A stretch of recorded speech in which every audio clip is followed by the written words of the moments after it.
Hey everyone, Jen here. I'm the founder and executive director of the Muddy Pug Farm and Sanctuary outside of Maple Valley, Washington. And I am here in our greenhouse, which is my new favorite place on the sanctuary.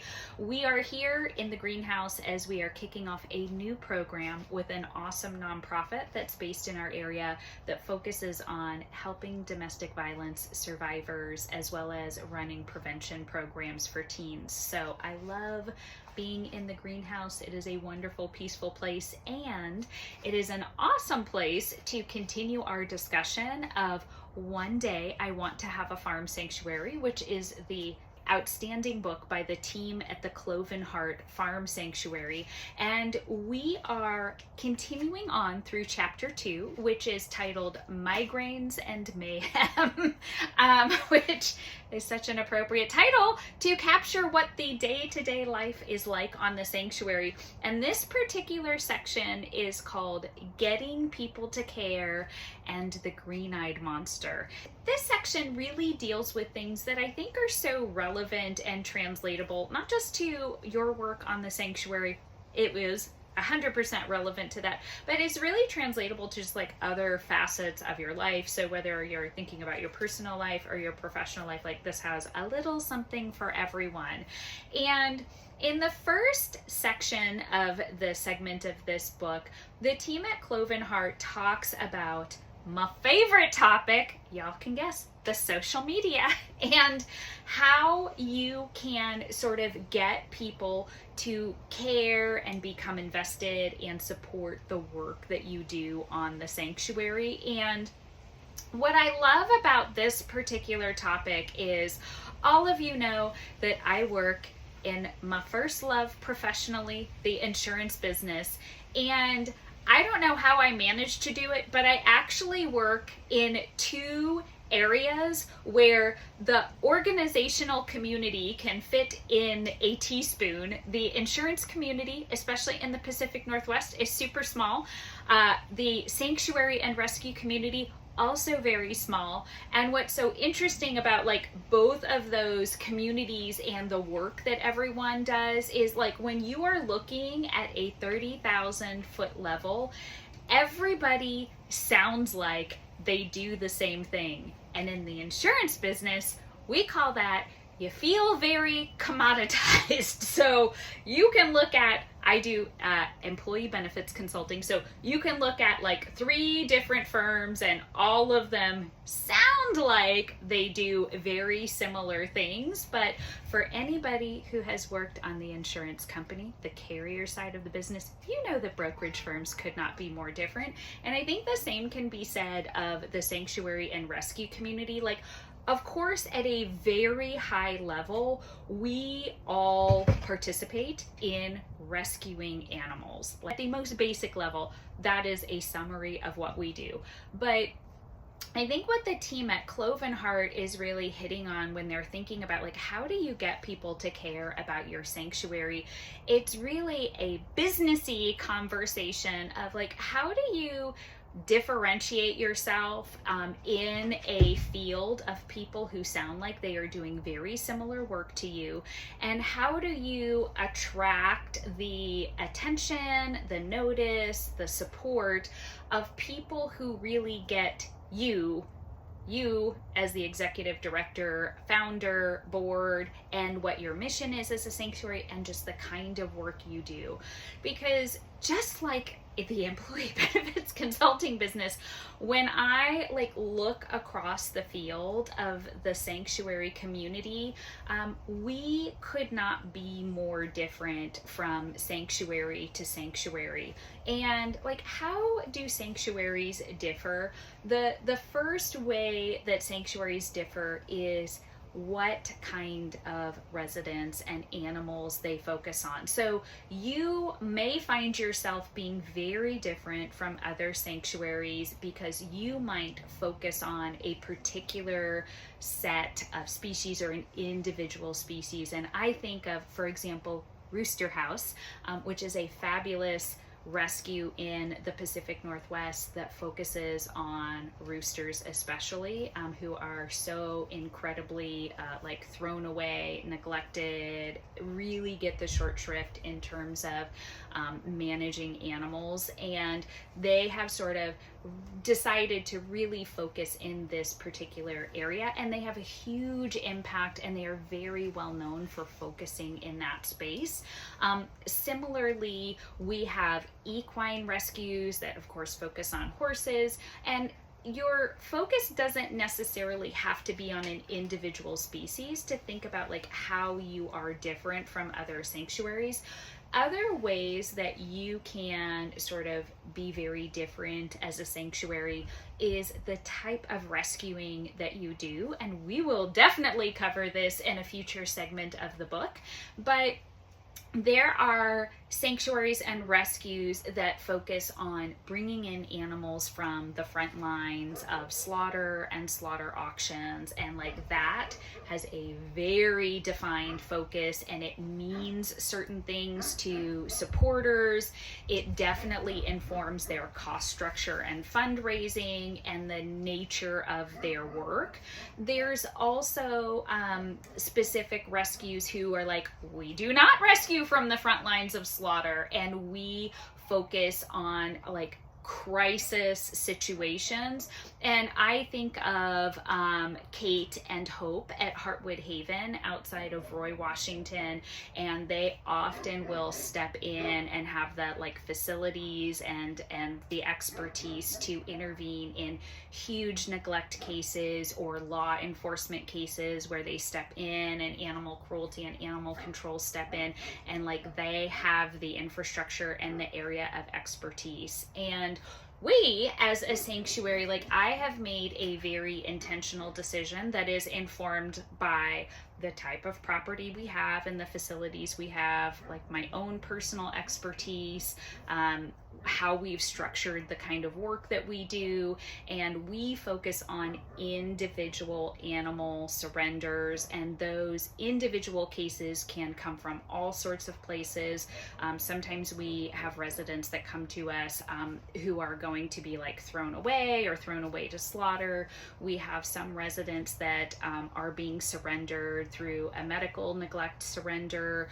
We have taken on abuse cases, but we see our role as like there are the larger, more mature rescues that focus on like large groups of animals, and we feel that our purpose is to kind of take in those animals that sometimes slip through the cracks because they are just like individual one-off neglect, abuse, or abandonment cases. And so like when you're thinking about where you want to focus as a sanctuary, and you and your board are having conversations as you're starting up, get out your meeting bingo cards. You're going to be totally shocked when I talk about this, but I really would encourage you to, another meeting bingo, slow your roll, slow down, and to just think about like, okay, based on the property I have, based on the time that I have, based on my finances, like what kind of rescue organization do we want to be? What kind of work do we want to focus on? Because, and you can also think about like within my immediate vicinity, is there a gap in services that I feel like I can step in and fill that is unique? And I realize that I'm talking about this in a very businessy way of like, gosh, do you see a need, fill a need? How do you differentiate yourself? What's going on in the rest of the market? And if you are trying to sort of solve this problem of how do we get people invested, one of the ways that you can get people invested is to find that niche that is meaningful work to you and is very different than work that everyone else in the rescue community is doing. And even within my small area around Maple Valley, like we have a couple of rescues that focus on pigs. We have a rescue that focuses on goats.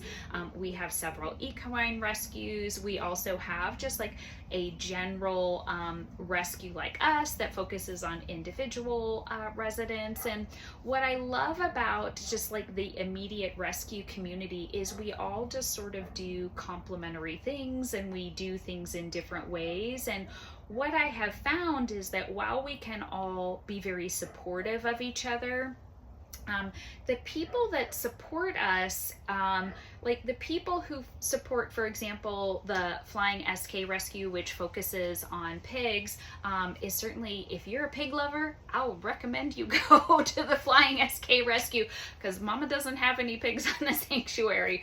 And like, I love that when I look across the sanctuary community, what I see, very similar to how I feel about the insurance business, is I see a very small, very tightly knit community, and we all do things a little bit differently and focus on the business of rescue in a very different way. And so for us, that has really helped us to understand, like, as we step into this space of social media, of our website, of talking about the work we do, like, we can then step forward in a way that tells the story of our work and what we do as a sanctuary in a way that helps people to understand, like, why this particular sanctuary exists. And so if you really love like individual animal surrenders where you can see a resident that's brought on to our sanctuary and you can see them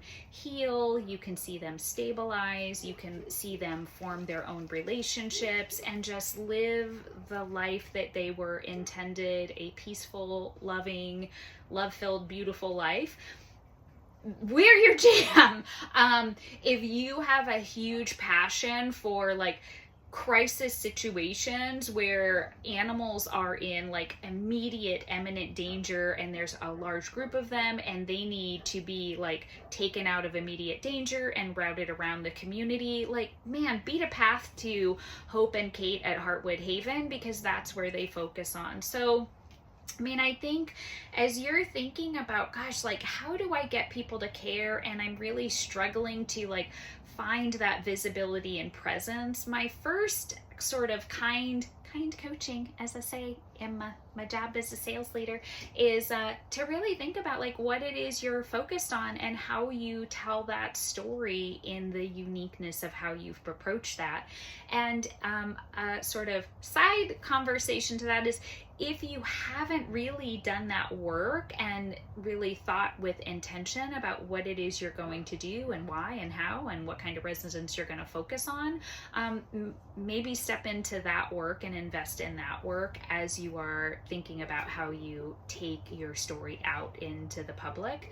I think that the other thing that people think about related to social media is just this, and we all do it, is social media definitely sets up people to compare themselves to other people. And I think I mentioned in other videos, like when I stepped into social media, I didn't know what the holy heck I was doing. I'm like, oh, we'll take some pictures of the residents, but and it was very willy-nilly and very disorganized, and not surprisingly, it was very difficult to like get people to engage with us and engage with our content. And we were incredibly fortunate to have a family friend who also happened to be graduating with a master's degree in social media management, and one Anna Smith got us some religion about how we manage social media. And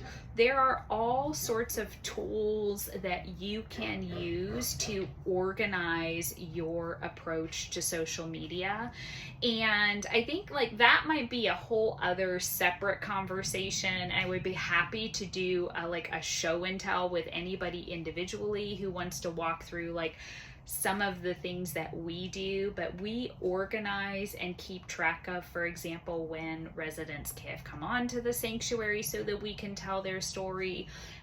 We've organized sort of a loose content calendar where we look week by week of the kinds of things that we might think about posting. And you know, when you have a baseline strategy, really when you have a plan for how you do just about anything, I often find that when you have a plan, shockingly enough, things tend to go the way that you want them to go. So if, as you like step into social media, I think another thing that you can triage is if you're not getting the engagement that you want, is to think about like, what is the story that you want to tell, and how can you systematically tell that story in a way that resonates and provides the message that you want out to potential supporters.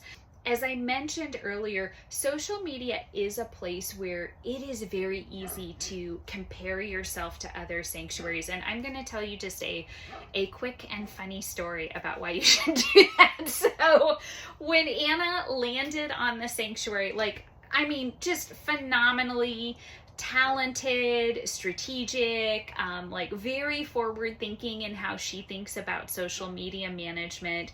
But even someone of Anna's caliber was looking at other sanctuaries to kind of see like what they do. And she was thinking about like, gosh, like what are they doing that seems to resonate well? And what are things that they are doing that, you know, maybe don't fit with us? And she came across a sanctuary that has like literally over 1 million followers. And Anna came to me and she's like, okay, this sanctuary has 1 million followers and I have gone through all of their posts and this is what I think and this is what, and maybe like we can incrementally get there. I was like, I'm just gonna say, I know this sanctuary. I was like, and I just said, Anna, like I so very much appreciate the enthusiasm and the strategic thinking. The reason that sanctuary has so many followers is because the founder and executive director of that sanctuary does adult content. And the people that are following the sanctuary, many of them are migrating from the adult content area into follow and support the sanctuary. And I will do many things to drum up support for the sanctuary, but mama's got to draw a line somewhere. And so like I say that very tongue-in-cheek to just say like, you don't always know the story that is behind how another person got to where they are, and it is entirely possible that like their framework and how they go about doing that is nothing that you would ever do in a million bajillion years. So like what I would encourage you to do instead of like benchmarking yourself against other sanctuaries is to just like lay out some very reasonable goals for yourself, and even to think about like the content that you're posting and to do some like A/B testing, which is also something that Anna was like phenomenal at. And so like she would have me blathering on about something on the sanctuary, and then she would have like posts about the individual residents. And not surprisingly, no slight to myself, but oddly enough, the videos about the individual residents often outperformed the videos where I was just talking randomly about something about the sanctuary. And so like I would just embrace the idea of experimentation as you are thinking about your content strategy, and to just recognize that like this is part art and part science. And so you can organize yourself and bring the discipline of like content planning or thinking about the different like staging different kinds of content. But when it comes to like recording the actual content, what it looks like, I mean, dude, just try and see what works and what doesn't, and just check what doesn't work and lean into what does. And it really doesn't have to be so completely over-engineered, because you are going to be spending your time, oddly enough, running a sanctuary, which, as we have talked about many, many times, is physically, emotionally, financially, spiritually exhausting.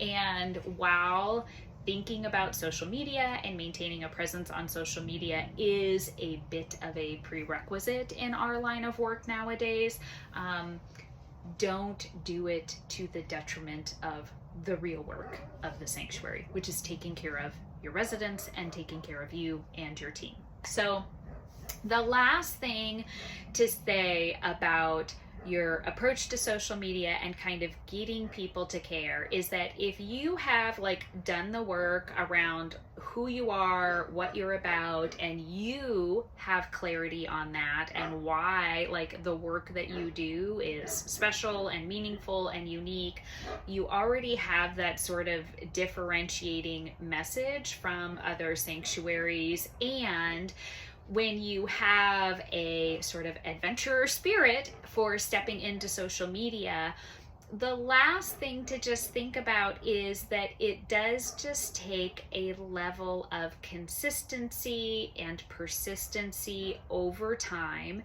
And if you are stepping out in a way that is meaningful, authentic, mission focused for you and the work that you do, the people who are going to be invested in your sanctuary are going to find you and lean into you.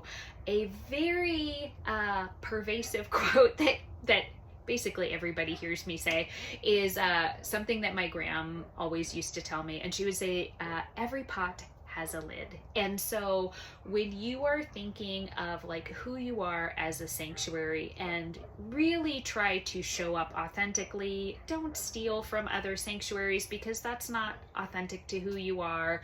But when you're showing up truly as who you are and owning that, the right people are going to find you. I feel like this could also be dating advice, this could be professional advice, this could be parenting advice, but when you show up authentically, oddly enough, the people that are meant to be your people are going to gravitate towards you. If you show up in a way where you're like copying other sanctuaries' content, first of all, that's super insulting because we all work really hard for other people to plagiarize the work that we do, but you don't really need to copy somebody else to be successful. Also, eminently true in many other facets of life. So the other section of this particular segment is around getting people to invest their time and to volunteer in the work of the sanctuary. And this is a place where every sanctuary, every rescue goes through this as part of a maturation process. And I would even hazard to say, like, even in the business, when you are a startup and you are a founder, like, you go through the founder's dilemma, which is like, at what point do I realize and accept that I am only one person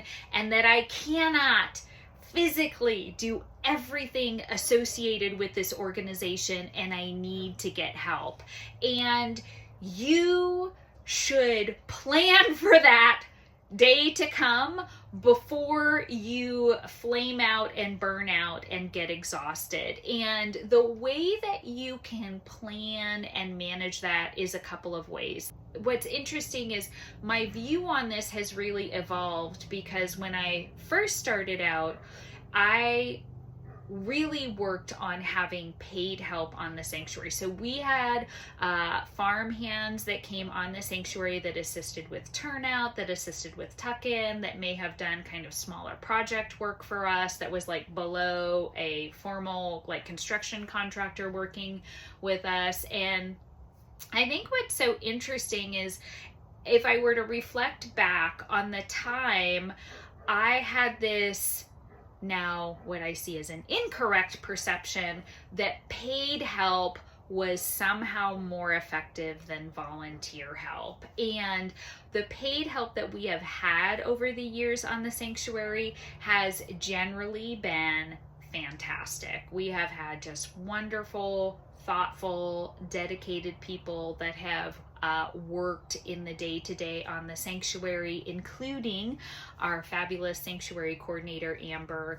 And what has evolved for us over time is I built out a volunteer section on our website where people could send us inquiries, and we have definitely had some challenges with volunteers like expressing initial interest and then just sort of like fading away or being inconsistent.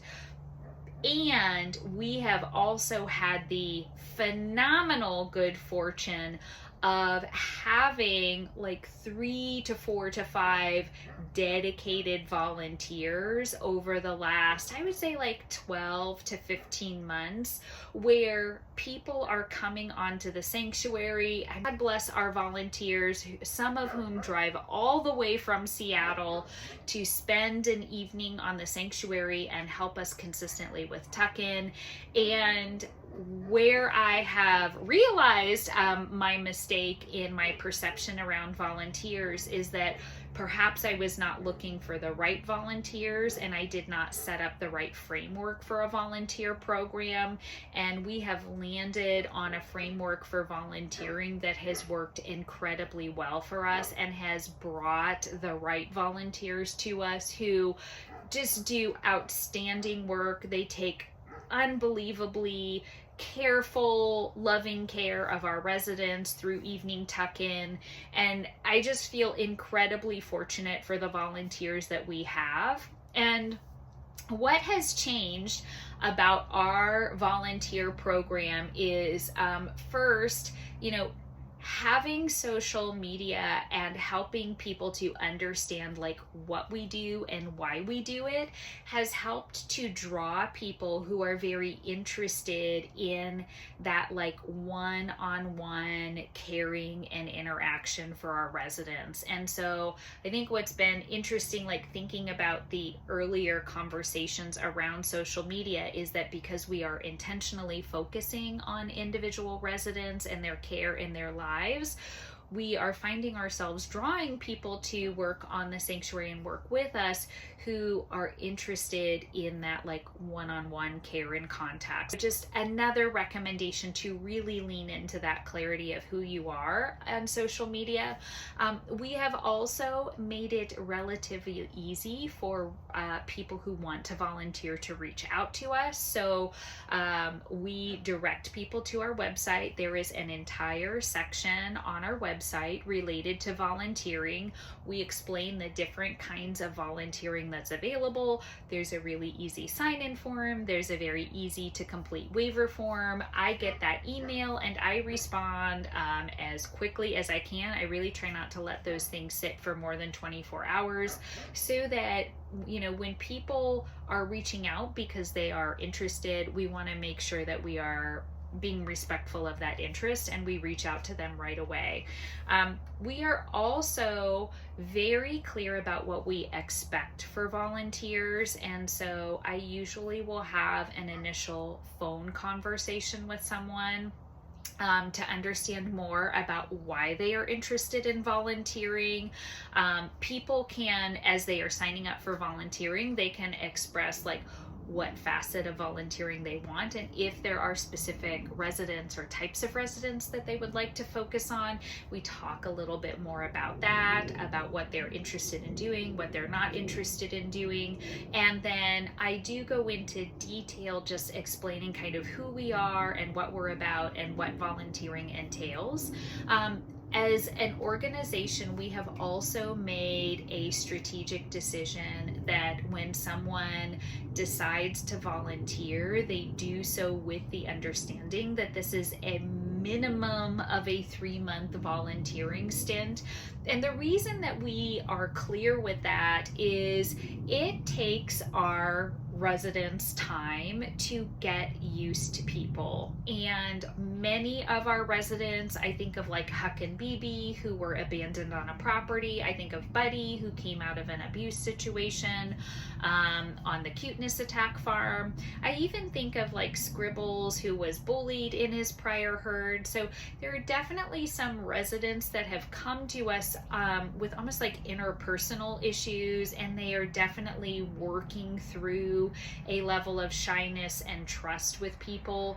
And it is just not healthy for our residents to have just like a rotating cast of strangers coming through, different people on different times on a weekly basis. We want to make sure that the residents are able to form like trusting relationships with volunteers and vice versa. And back to my Graham saying of every pot has a lid. If someone's like, yeah, no thanks, I don't want to do that, like that's okay. We're not going to change that requirement. We are just going to be clear about like what our boundary is. And if that's not for you, then like namaste, go with the universe. There are plenty of other places where you can just do individual day volunteering that does not put you around the residents. So like we have found being very clear and doing kind of thorough screenings and conversations up front is important. We also, when we have volunteers come, like we will walk them through the sanctuary and talk about who we are as a sanctuary. We'll show them the kind of work to be done. And you will not be surprised to learn that Mama has like a 9 to 10 pages of like thorough written instructions about what's involved in caring for the residents on the sanctuary. So like the other thing that we have tried to do to help people have an easy volunteering, and I don't know, maybe easy isn't because the labor is freaking hard, but to step into this work with a low barrier to entry. How about I put it in insurance terms? So we have like very thorough written instructions for people who are like checklist kind of people and want to like see the tasks and like, you know, make sure that nothing's missed. We have also taken great care to record a care library. So for each of our resident areas, we have a secret, super top secret YouTube library that the sanctuary maintains. Links go out to our volunteers, and for the barn residents, the bun areas, the feathered friends areas, the back pasture, you get to witness me over a 5 to 10 plus minute 5 to 10 plus minute segments doing the entire routine in the morning and the evening, and then we walk through the video around like what good looks like. So we try to help people understand, like, however you learn best, we want to make sure that we are giving volunteers like the right information so that they can feel like they can do a good job. Because many people that come to us to volunteer,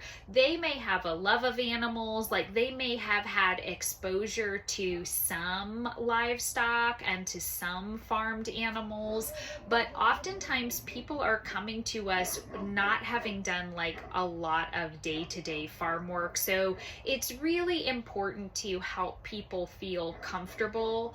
And I personally feel like when someone is coming onto the sanctuary and they have like a lot of nervous energy and anxiety about just like doing volunteering, I strongly feel that that translates to the residents. So we want people to be like as comfortable and in their zen as possible. So it's a good experience for them, but it's also like a good and not anxiety provoking experience for the residents.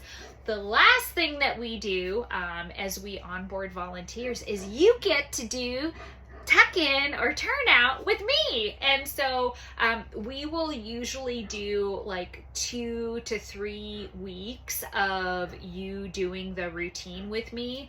And then I just kind of leave it up to the individual volunteers if they would like to continue to do the routine with me, if they are comfortable just like doing it solo, if they would rather just like have me around the sanctuary so they could phone a friend. But we are so incredibly fortunate. You know, Kelly, Odessa, and Sophia, Sam are just like, they just take such amazing, careful care of all of the residents. And it was funny. I think it was Odessa and Sophia, like they got to a point where I was like, hey, like, do you guys want me to help you? And they're like, no, we got it. So there are definitely people who volunteer who just find, as I do, like the work of the sanctuary very meditative. And it's nice to just like truck around the farm and do the chores and like love on the residents, and that is a very like fulfilling thing to do. And so I also try to be intentional about letting people have their own good experience, as good experience as you can for scooping up poop and cleaning up after animals. But it's just like something that as you think about your volunteer program, like it is something that you can lean into with intention to try to make it a great experience for people, and to also just like address issues as they come up and refine. So that has been our experience as we think about like how you get people to care about your sanctuary and how to build out a volunteer program. As with every other segment, I would be so remiss if I did not give an incredible thank you to the people who work on and also support the Muddy Pug. Amber is the wind beneath my wings, the peanut butter to my jelly, the Jenny to my Forrest Gump. Like, she is amazing, and we are so grateful to have her in the day-to-day work. Like, she 100% makes our sanctuary better.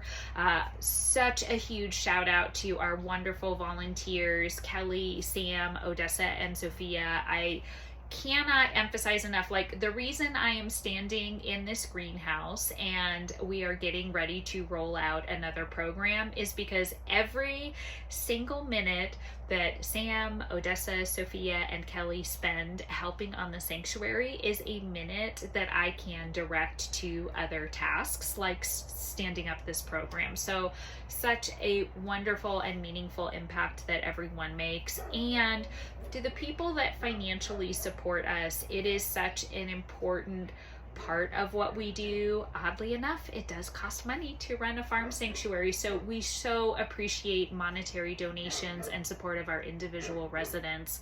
We are so looking forward to seeing all of you in our next segment. Have a wonderful day with so much love from the Muddy Pug. I know where you are, and I'm coming to carry you home.